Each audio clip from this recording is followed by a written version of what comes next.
پشتیبانی میتونید اینجا جستجو بکنید بر اساس اون شرحی که مد نظرتون هست و بیاید شناسه‌های عمومی رو پیدا بکنید یا از شناسه‌های اختصاصی شرکت‌های دیگه در صورتی که خودتون صلاح دونستید اینها رو پیدا بکنید، کپی بکنید با حافظه و تو نرم افزار خودتون بیاید و استفاده بکنید. منتها تو نرم افزار ما نیاز نیست چنین کاری رو بکنید. تو نرم افزار ما از همینجا میتونید مستقیما بگردید. مثلا با شرکت پردازش موازی سامان هستیم، میتونیم دنبال کالاهایی بگردیم که شناسه‌های کالا خدمتی بگردیم که مربوط به پردازش موازی سامان هست و اینها رو انتخاب بکنیم و بعد از اینکه انتخاب کردیم شرحشون و نرخ مالیات بر ارزش افزودهشون اینجا میفته و ثبت میشه. شناسه کالا خدمت رو نیاز دارید، حداقل چیزهایی رو که برای الگوی فروش نیاز دارید که وارد بکنید. مقدار یا تعداد رو نیاز دارید که چه تعداد یا چه مقداری دارید میفروشید. واحد مالیاتی اجباری نیست ولی خب مفهومش رو راجبش صحبت بکنیم بد نیست. همون واحد عدد یا چیزهای دیگه که دارید رو شما میتونید اینجا وارد بکنید. منتها خود شما به صورت عددی به صورت به اصطلاح حروفی اینجا وارد نمی‌کنید. در اصل خود سامانه مالیات اومده یه مستند داده و یه سری در واقع کدها رو داده که ما تو قسمت واحد اندازه‌گیری اون مستندش رو هم گذاشتیم. باید اون عددها فرستاده بشه، شما درگیرش نمیشید. منتها برای خوانا شدن بهتره، صورت حسابتون بهتره که بیاید و واحدش رو هم انتخاب بکنید. خدمتتون گفتم این مورد اجباری نیست. و نرخ مالیات بر ارزش افزوده که نرخ مالیات بر ارزش افزوده هم به کالاتون میتونه ربط داشته باشه، هم به خود پرونده مالیاتی خود شما. ممکنه معاف باشید و 0% بخواید بزنید. به الگو هم ربط داره. مثلا الگوی فروش خب معمولا اگر شما معاف نیستید و مشمول هستید از همون مثلا نرخ سالیانه امسال مثلا 10% میاد استفاده میکنید. منتها اگر الگوهای دیگر استفاده میکنید، مثلا الگوی صادرات رو استفاده میکنید، ممکنه بخواید عدد دیگری رو 0 بیاید و بزنید. این حداقل مواردی هست که شما برای ثبت اقلام صورت حساب نیاز دارید که وارد بکنید. پس شما این اقلام رو وارد میکنید. حالا من یه نمونه رو اینجا همون خدمتتون بزنم.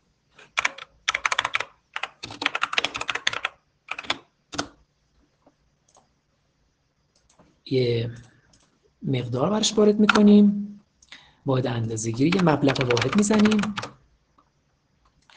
و محاسبات دیگر رو میبینید که اینجا خودش انجام میده. یه سری محاسبات داره که این محاسبات رو هم خود مستندات سامانه مالیاتی مشخص کرده که چه اتفاقاتی براش بیفته. یه سری مباحث وجود داره مربوط به اعشار و چیزهای دیگه که دقیقاً باید طبق همون مستند پیش بره. شما مثلا ممکنه تخفیف هم بزنید و یه سری ورودی‌های دیگه بزنید که باز این موارد اضافه رو میتونید به مستندات مراجعه بکنید که آیا اینا نیاز هست برای شما انجام بشه یا نه. ذخیره رو بزنید و چون نوع دوم داریم میفرستیم نیاز به اطلاعات خریدار رو هم نداریم. ذخیره بکنیم و میتونیم حالا ارسال بکنیم به سامانه مالیاتی. من اینجا حالا خدمتتون در ادامه توضیح میدم. از سندباکس دارم استفاده میکنم، یه سرور آزمایشی. بنابراین این فاکتورهایی که میفرستم روی پرونده مالیاتی ما تأثیر نداره و شما میتونید از سندباکس استفاده بکنید. فرآیند ارسال رو خدمتتون با توضیح بدیم که چطور پیش میره. ارسال به این صورت هست که یک مرحله نیست. یعنی شما نرم افزار واسط، همین مثلا تدبیر مؤدیان، صورت حساب رو ارسال میکنه به سرور مالیاتی تحویل میده. سرور مالیاتی به نرم افزار واسط یک کد استعلام میده. یعنی هنوز تکلیف این صورت حساب مشخص نیست. این کد استعلام رو نرم افزار طبق مستندات حالا گفته مثلا باید 2 دقیقه شما منتظر بمونید، ولی معمولا اکثر نرم افزارها مثل خود ما کمتر در زمان کمتری تلاش میکنن و این کد استعلام رو به سرور سامانه مالیاتی میدن، میگن که این صورت حسابی که من فرستادم چی شد و سرور مالیاتی به شما اعلام نتیجه میکنه. نتایجی که به شما برمیگردونه این موارد هست. مثلا ممکنه ارسال موفق شده باشه که توی نرم افزار ما سبز رنگ میشه و یا ممکنه مثلا خطا داشته باشه که قرمز رنگ میشه، یا ممکنه که به اصطلاحی هست که زیاد میشنوید ممکنه اتفاق بیفته، این پروگرس یا در حال، من اینجا می‌نویسم ولی ربطی به این قضیه نداره، این پروگرس یا در حال پردازش بستگی به نرم افزار داره که چی باشه. این به این معناست که سرور سامانه مالیاتی هنوز این رو پردازش نکرده و تکلیفش رو مشخص نکرده. این خطایی نیست که خود نرم افزار شما بده، چیزی هست که خود سرور سامانه مالیاتی میده. و وقتی که ارسال موفق بشه توی نرم افزار ما سبز رنگ میشه، ممکنه که به شما خطا بده. حالا من چون امروز نمیتونم با سند باکس جواب آنی بگیرم، اینجا خدمتتون توضیح بدم. این چیزی که الان میبینید، این صورت حساب من به صورت موفق ارسال شده، منتها یک هشدار داشته. این هشدار چیزهایی هست که شما مثلا به صورت خطا ممکنه دریافت بکنید و به شما بگه که این قسمت از اطلاعات شما غلطه. مثلا توی همین مستندات ما مراجعه بکنید، میتونید بعضی از این خطاها رو ببینید. مثلا میگه که مقدار فیلد تاریخ و زمان صورت حساب از لحاظ قواعد محاسباتی معتبر نیست. باز این قسمت از وبسایت ما، حتی اگر شما از نرم افزار ما استفاده نمی‌کنید، ممکنه براتون کارایی داشته باشه. بیاید اینجا بفهمید که اصلا این خطا برای چی هست، چرا چنین خطایی اتفاق افتاده. پس سرور سامانه مالیاتی بعد از اینکه به شما اعلام نتیجه کرد، اگر مثلا نتیجه در این پروگرس باشه، نرم افزار واسط متوالیاً باید بیاد و این فرایند پرسش وضعیت رو باز بیاد و از سامانه مالیاتی بپرسه، این فرآیند رو تکرار بکنه. باز یکی از ویژگی‌هایی که نرم افزار ابری و نرم افزار ما به طور خاص میتونه در اختیارتون بگذاره اینه که شما به عنوان کاربر درگیر فرآیند استعلام نمیشید. توی نرم افزارهای دیگه عموما شما با یه دکمه استعلام وجود داره، شما باید بیاید این دکمه استعلام رو متوالیاً بزنید تا نتیجه بهتون اعلام بشه. توی نرم افزار ما صورت حساب رو که ارسال میکنید، توی پس زمینه خود سرور نرم افزار ما میتونه شما نرم افزار رو ببنده و دیگه بهش کاری نداشته باشید. به صورت متوالیاً از سرور سامانه مالیاتی درخواست میکنه که این صورت حساب چی شده. وقتی که نتیجه نهایی ارسال بشه، به شما وضعیت رو براتون آپدیت میکنه و شما مثلا میتونید فرداش بیاید ببینید که صورت حساب شما چه اتفاقی براش افتاد. یه قسمتی از فرآیندی که در رسیدگی به این صورت حساب ها براتون مطرح میشه، رفع خطاها هست که باز در رفع خطاها هم میتونید از امکانات نرم افزار ما بیاید و استفاده بکنید. تو خود نرم افزار ما تلاش کردیم وقتی که خطایی داده میشه بیایم و فیلدهای مختلف رو براتون هایلایت بکنیم. کپی میکنید کد خطا رو به حافظه و یا فیلد رو حتی میتونید بیاد اینجا و براتون نشون بده که یه دکمه‌ای داره در صورتی که این اتفاق بیفته که کدوم فیلد رو شما باید بیاید و عوض بکنید. صحبت ها نسبتاً زیاد هست راجع به این نرم افزار. میتونیم ادامه صحبت رو موکول بکنیم به اینکه دوستان چه صحبت ها و چه نیازهایی دارن. یه قسمتی از بحث رو هم به دوستان واگذار بکنیم که چه چیزهایی هست که احتمال داره من بتونم خدمتتون کمک بکنم. خب من نمیدونم چطور میشه. دوستان آیا صحبتی، سوالی، چیزی دارن؟ اگر دارن دستشون رو بلند بکنن، با نرم افزار رو مطرح بکنن. اگر صحبتی نبود من برمیگردم باز. بله، جسد ارسال فاکتور از طریق گوشی چطور؟ از طریق گوشی هم که آقای دوست محمدی سوال کردن که توضیح دادیم دیگه. یه نرم افزار اندرویدی هست که شما میتونید مراجعه بفرمایید. حالا من آدرسش رو هم خدمتتون توی چت براتون میفرستم که هم توی بازار و هم توی مایکت اینجا در دسترس هست.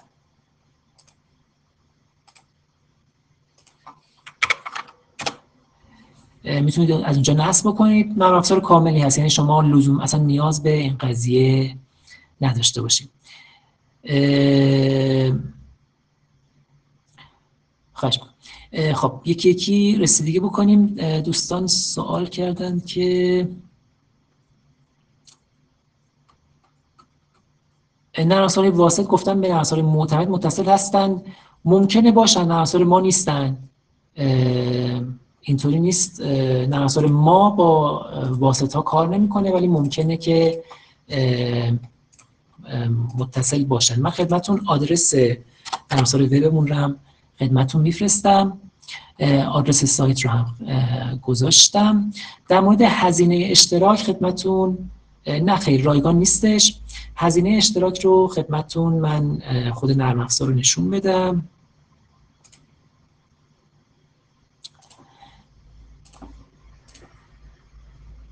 خب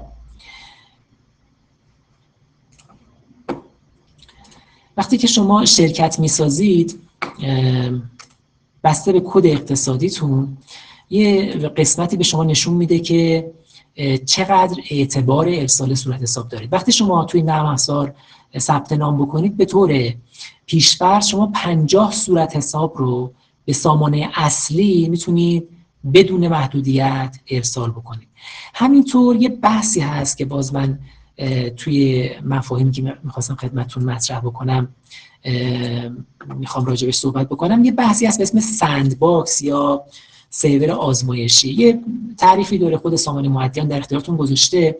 اونجایی که اطلاعات مربوط به وارد سامانه خود مایتکس میشید، وقتی وارد کارپوشه شدید یه نکته‌ای وجود داره، میتونید اون بالا آدرس رو عوض بکنید و اینو باید توی خود سایت خود ما میتونید برید ببینید. تو قسمت پرسش های متداول سندباکس چیست، ما خدمتتون توضیح دادیم که چطور به اون برسید. سندباکس برای زمانی است که شما شک دارید و نمیخواید صورت حساب واقعی به سرور اصلی بیارید و بفرستید. اگر از سندباکس استفاده بکنید کلا رایگان هست، یعنی خب عملا شما صورت حساب به سامانه اصلی نمیفرستید، برای کار اصلی نمیشه ازش استفاده کرد. منتها اگر مثلا نرم افزار دیگه ای دارید و از اون نرم افزار میخواد اطلاعات بیارید اینجا ببینید آیا اینجا میفرسته یا نمیفرسته، خیلی به درتون میخوره.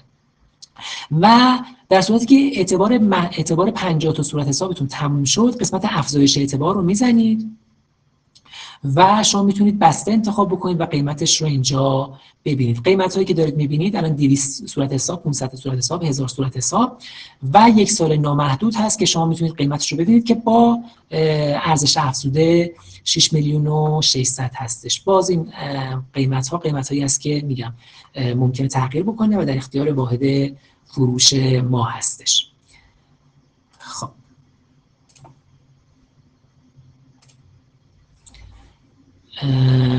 موارد دیگه که مطرح شده، شناسه خصوصی رو توی برای نرم افزارها نیاز دارید. که از دوستان پرسیدن که آیا امکان استفاده از شناسه خصوصی هست. مثلا شما یه جایی هست باید شناسه خصوصی رو وارد بکنید. تمام نرم افزارهای منظورتون کلید خصوصی، شناسه خصوصی چیزو احتمالاً گفتن، شناسه خصوصی استافایدی رو منظورشون بودن. اگر شما باید از شناسه خصوصی استفاده بکنید، قطعاً باید همون چیزی که خودتون دارید رو استفاده بکنید. آره شناسه خصوصی این فرق نمی‌کنه، یک عدد هست، حتی لازم نیست که اونجا. من خدمتتون باز صفحه رو شیر بکنم. خب اینجایی که شما داشتید صورت حساب میزدید، ما اینجا اومدیم جستجو کردیم، یعنی یه چیزی زدیم و جستجو کردیم. منتها شما میتونید اینجا جستجو نکنید، اون شناسه‌ای که مد نظرتون هست اینجا وارد بکنید. حالا من یه عدد الکی زدم و ذخیره بکنید.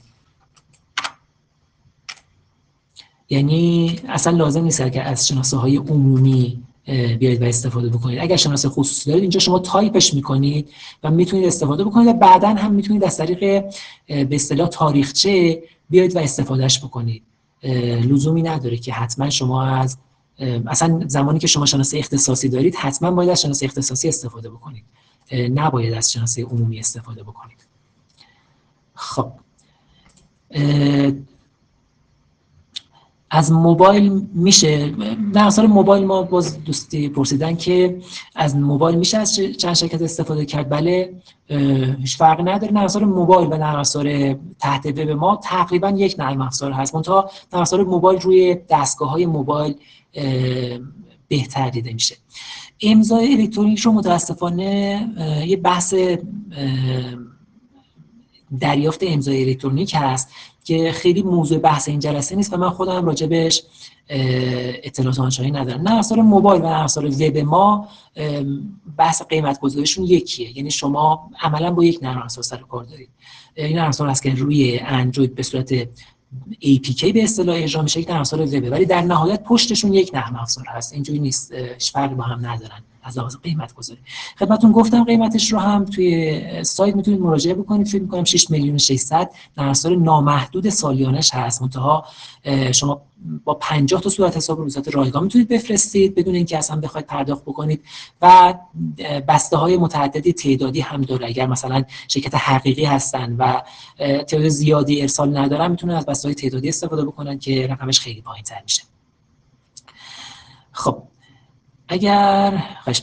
اگر دوستان سوال دیگه‌ای ندارن میتونیم برگردیم و یه سری مطالب دیگر رو هم خدمتتون عنوان بکنیم. خواهش می‌کنم. برمیگردیم راجع به همین مسئله. یه سری مفاهیم هست. بحث اصلاح و برگشت از فروش ابطال رو هم خدمتتون بگم. شما خیلی وقتا پیش میاد که یه صورت حساب رو به سامانه ارسال میکنید و بعد خب میبینید که اشتباهی اتفاق افتاده. مثلا شما اقلامی که زدید توی سامانه مقدارش اشتباه بوده، قیمتش اشتباه بوده، یا بعداً با مشتری صحبت میکنید و میبینید که مثلا رقم رو باید عوض بکنید و رقم رو درست نزدید. این بحثی هست که بحث اصلاح رو مطرح میکنه. شما باید مفاهیم اصلاح و ابطال و برگشت از فروش رو باشه آشنایی داشته باشید. صحبتی که هست، اصلاح همه چیز رو نمیشه اصلاح کرد. یعنی شما نمیتونید مثلا بیاید اطلاعات خریدار رو اصلاح بکنید. یه سری موارد خاص هست که شما میتونید اصلاح بکنید. شما مثلا میتونید مقدار رو کم، مبلغ رو کم بکنید یا اضافه بکنید. اگر میخواید چنین کاری رو بکنید، توی نرم افزار ما میاد کنار اون صورت حسابی که ارسال کردید این علامت به اضافه رو میزنید و مثلا میزنید که ایجاد صورت حساب اصلاحی انجام بشه.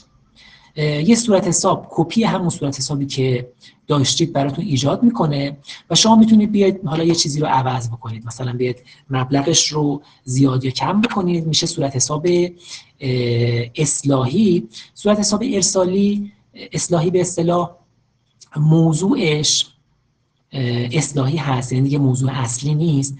و بعد یک شماره مرجع داره، یه شماره داره که نشون میده که این داره به کدوم صورت حساب اشاره میکنه. میاد براش صورت حساب اصلاحی ایجاد میکنه. بعضی وقتا هست به هر دلیلی مثلا تغییرات شما به صورتی هست که به صورت اصلاح قابل انجام نیست یا اصلا کلا منصرف شده مشتری شما از خرید، میتونید بیاد اینجا صورت حساب ابطالی بزنید. صورت حساب ابطالی باز صورت حساب مرجع داره و یه موضوع داره، اقلام و چیزهای دیگه هم نیاز نداره. بحث برگشت از فروش وقتی مطرح میشه، شما باز میاد اینجا صورت حساب برگشتی رو میزنید. منتها یه نکته خیلی مهم وجود داره که تعریف سامانه مالیاتی از برگشت از فروش با اون چیزی که ما توی بازار به این اسم میشناسیم به شدت متفاوته و باید به این مسئله توجه داشته باشید. توی سامانه مالیاتی اون تعریفی که برای شما داده برای برگشت از فروش به این معناست که شما نه برگشت از فروش رو، مانده صورت حساب رو بیاید و اعلام بکنید. مثلا اگر من اینجا 3 تا آیتم رو فروخته بودم و کاربر من یکیشو برگردونده، توی صورت حساب برگشتی نباید بزنم 1، باید بزنم 2. این مطلب خیلی مهمی هست که راجع به این قضیه باید توجه داشته باشیم. متاسفانه مشکلی هست که سامانه معدیان ایجاد کرده و باعث حالا بدفهمی شده و مسائل مختلفی رو ایجاد کرده. منتها این نکته رو هم باید توجه داشته باشید وقتی که توی بحث سامانه مالیاتی مطرح میشید، درگیر میشید. بحث برگشت از فروش به شدت با اون چیزی که ما توی بازار باش برخورد میکنیم متفاوته و باید شما مانده فروش رو اعلام بکنید، نه برگشت از فروش رو. بحث سندباکس رو خدمتتون گفتم که امکانی است که خود سامانه مالیاتی ایجاد کرده که شما بتونید صورت حساب‌هایی رو بفرستید که توی پرونده مالیاتیتون تاثیر نگذاره. به درد خیلی کارها میخوره، به درد آزمایش میخوره. شما اکثر نرم افزارها از جمله نرم افزار ما یک فرمتی رو ارائه میکنن به اسم جیسون، یا جیسون که یه فرمت فایل هست تو خود نرم افزار ما. میتونید شما بیاید و دریافت در قالب جیسون مثلا بکنید. یک نرم افزار رو یه فایل به شما میده که یه سری کد داخلش هست و اطلاعات صورت حسابتون داخلش هست. بعد توی نرم افزار دیگه از جمله مثلا نرم افزار ما میتونید ورود از فایل جیسون بزنید و اون فایلی که دریافت کرده بودید رو وارد بکنید و اون اطلاعات رو بیارید و مثلا با این نرم افزار بیاید و بفرستید. پس بحث جیسون یا جیسون وقتی مطرح میشه یعنی صورت حساب برای من اومد. یه نوع فایل هست که بین نرم افزارها امکان ارسال اطلاعات رو میده و این فایل مطابق اون چیزی هست که خود سامانه مالیاتی دریافت میکنه. یعنی این اسم‌ها، کدهایی که اینجا میبینید که ما تو خود نرم افزارمون هم اینها رو نشون میدیم. اگر شما مثلا لازم داشته باشید میتونید بیاید کدهای این فیلدها رو بیاید طبق مستند سامانه ببینید و همینطور میتونید توی قسمت مستندات ما بیاید بر اساس این اسم‌ها بیاید و جستجو بکنید که مثلا INNO یا همون شماره صورت حساب داخلی چی هستش. حالا چیزی نیست که معمولا دوستان خیلی درگیرشون باشن. منتها مفهومش رو بدونید که وقتی میگن جیسون چی هست، یه فایل هست که عموما نرم افزارهای واسط این رو تولید میکنن و میتونن ازش بخونن. مستند دستورالعمل رو هم خدمتتون توضیح دادم که یه مستند هست که خود سامانه مؤدیان ارائه کرده و اگر میشنوید که مثلا میگن بر طبق دستورالعمل اینجوری نمیشه یا اونجوری میشه، منظورشون این هست. و خب این دستورالعمل محدودیت هایی داره. یعنی خیلی وقتا شما مفاهیمی رو که توی بازار معمولا دارید استفاده میکنید تو این دستورالعمل پیش بینی راجبش نشده یا مفاهیم به صورت دیگه اومده تعریف شده. مثال بارزش همون برگشت از فروش هست که با اون تعریفی که ما توی بازار داریم و توی نرم افزارهای مالی داریم به شدت متفاوت هست و بعضی مفاهیم مثلا توش نیست. مثلا تخفیف کلی رو شما ندارید و باید بیاید تخفیف رو مثلا به اصطلاح بین سطور تقسیم بکنید، از این کارها بکنید. این دستورالعمل هم که مطرح شده اینجوری هستش.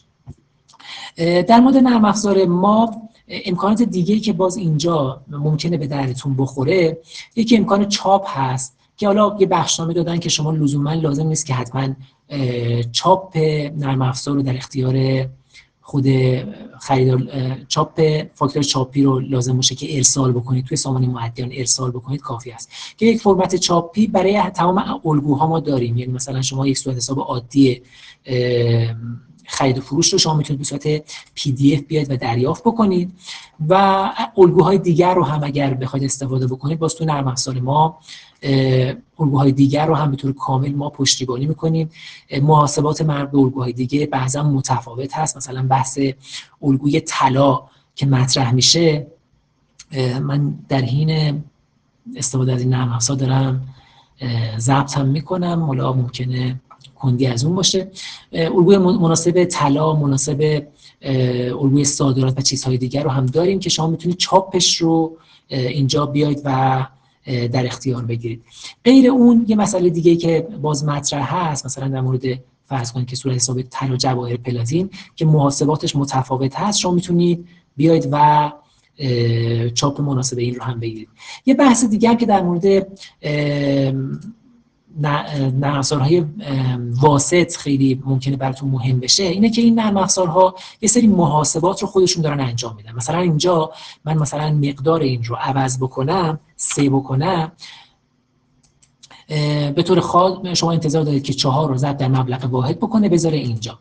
منتها بعضی وقتا هست که نرم افزار شما ممکنه به هر دلیلی مطابق دستورالعمل محاسباتش رو انجام نده. مثلا یکی از موارد دستورالعمل این هست که شما اگر عدد اعشاری دارید، عدد اعشاری شما چطور در واقع بریده بشه. توی به اصطلاح دستورالعمل گفته که حتما باید عدد مبلغ قبل از تخفیف شما به اصطلاح کات بشه. یه مفهوم کات داریم، یه مفهوم روند شدن داریم. روند رو به علاوه نیم میکنن مثلا و بالاییش رو در نظر میگیرن، کات عددشون میندازن.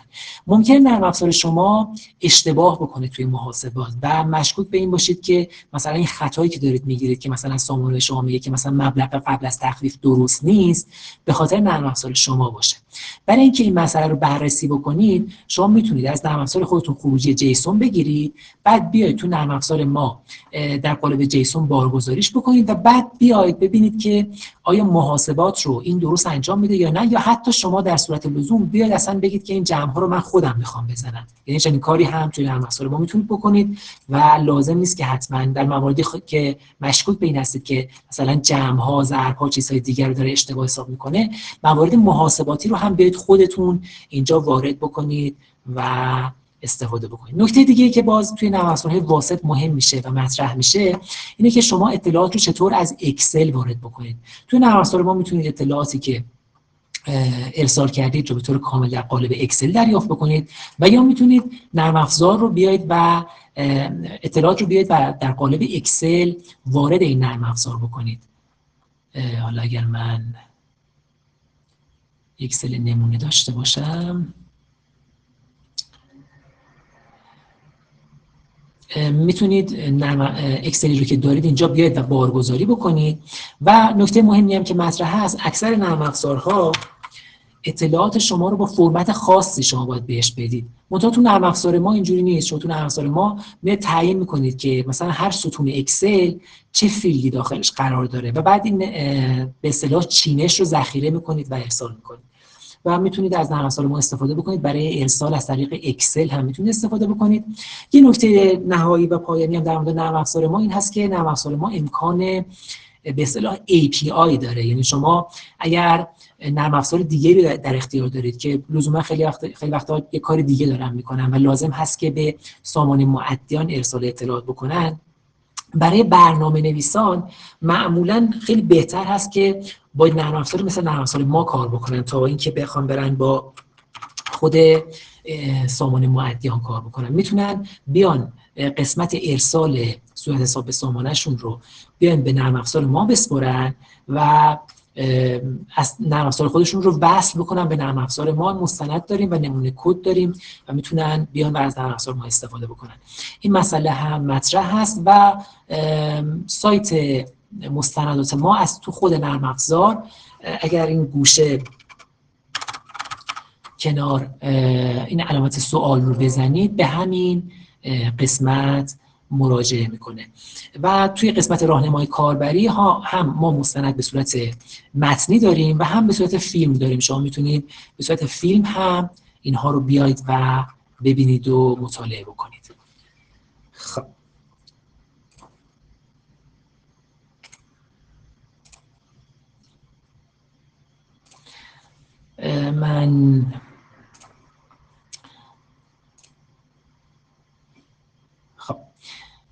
من فکر میکنم دوستان نمیدونم سوال دیگه هم هست. خواهش میکنم. فهمیدن که مشتری فاکتور ارسال کرده. واقعیتش من مسائل مربوط به نرم افزار ما ابری هستش، منتها مسائل مربوط به رسیدگی به صورت حساب و بحث کارپوشه رو تجربه و تسلط آنچنانی ندارم. حالا دوستان تو گروه‌های دیگه، تو گروه‌های تلگرامی اگر مطرح بفرمایید جواب میدن. یک گروهی هست به اسم سامان برنامه نویسان معدیان یا سامان معدیان، ها رو توی تلگرام بگردید پیدا میکنید. دوستان این مسائل رو توضیح میدم. متاسفانه من بیشتر تجربه فنی دارم، تجربه عملیاتی مربوط به کارپوشه ندارم. از همکاران پشتیبانی تدبیر هم اگر بتونید سوال بکنید، اگر مشتری تدبیر هستید، این موارد رو خدمتتون میتونن توضیح بدن. موارد مربوط به تایید و اعتبار و از مسائل دیگر رو خواهش می‌کنم. من تسلط ندارم متاسفانه. نرم افزار ما ولی ابری هستش. بله. خب من صحبت‌های عمومی و کلی رو کردم. دوستانم حالا به نظر میاد سوال آنچنانی ندارن. حالا من نمیدونم ادامه جلسه رو چطور پیش ببریم. آیا دوستان همکلان برنامه خاصی دارن یا دوستان توضیحات اضافه نیاز دارن که خدمتشون ارائه بکنیم، یا اینکه آدرس تلگرام رو متاسفانه من الان اگر بخوام چیز کنم فیلتر شکن باید بحث بکنم و احتمال داره جلسه قطع بشه. فکر میکنم به سایت ما مراجعه بکنید، سایت sppcco.com، و اونجا حالا با قسمت پشتیبانی ایمیل بزنید، دوستان ممکنه بتونن راهنمایی بکنن یا روش دیگه. ولی تلگرام شما باز بکنید، اون قسمت جستجوش بنویسید مثلا مودیان، سامانه مودیان. معمولا من خودم فکر می‌کنم اونجوری پیدا کردم. من اگر بتونم یه لحظه این دوستمون که این چیزی رو میخواد بتونم یه آدرس رو کپی پیست بکنم بدون اینکه اینترنتمون قطع بشه، باز میتونه کمک کنه. خدا قوت. خواهش میکنم، مرسی. خسته نباشین. ممنون از اینکه وقتتون رو در اختیار ما همکلانی ها قرار دادید. ازتون واقعا ممنونم و سپاسگزارم.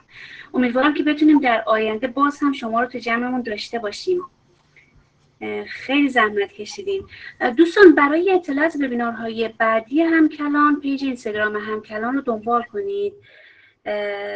ممنون از استاد عزیز بابت اطلاعاتی که به ما دادن. شبتون بخیر و نیکی البته از طرف من.